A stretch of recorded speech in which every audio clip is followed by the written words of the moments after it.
Assalamualaikum warahmatullahi wabarakatuh. Nama saya Zainal Abidin dari Prodi Manajemen Dakwah Institut Agama Islam Syarifuddin Lumajang dengan NIM 2020 100150097. Di sini saya akan mempresentasikan makalah saya yang berjudul tentang manajemen sumber daya manusia dengan dosen pembimbing Ustadz Zainul Arifin. Nah, di sini saya akan membahas tentang bab perencanaan sumber daya manusia.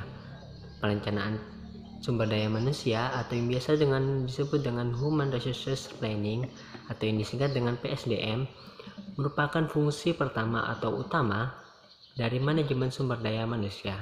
Nah, PSDM ini diproses oleh perencana atau yang biasa disebut dengan planner dan hasilnya akan menjadi sebuah rencana atau plan. Nah, dalam rencana ini ditetapkan tujuan dan pedoman pelaksanaannya serta menjadi dasar kontrol. Tanpa rencana, kontrol tidak dapat dilakukan dan tanpa kontrol, pelaksanaan rencana baik ataupun salah itu tidak dapat diketahui. Kemudian, apa peranan dari PSDM itu?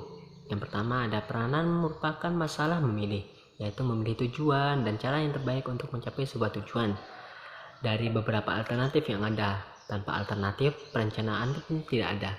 Kemudian yang kedua ada rencana, ialah sejumlah keputusan yang menjadi pedoman untuk mencapai sebuah tujuan tertentu.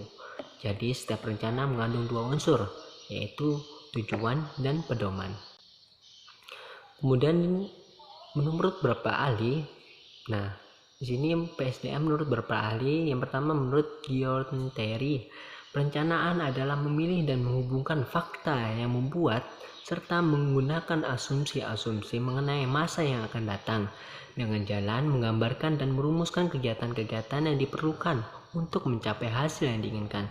Sedangkan menurut Billy Geertz, perencanaan adalah pemilihan yang fundamental dan masalah perencanaan timbul jika terdapat alternatif-alternatif.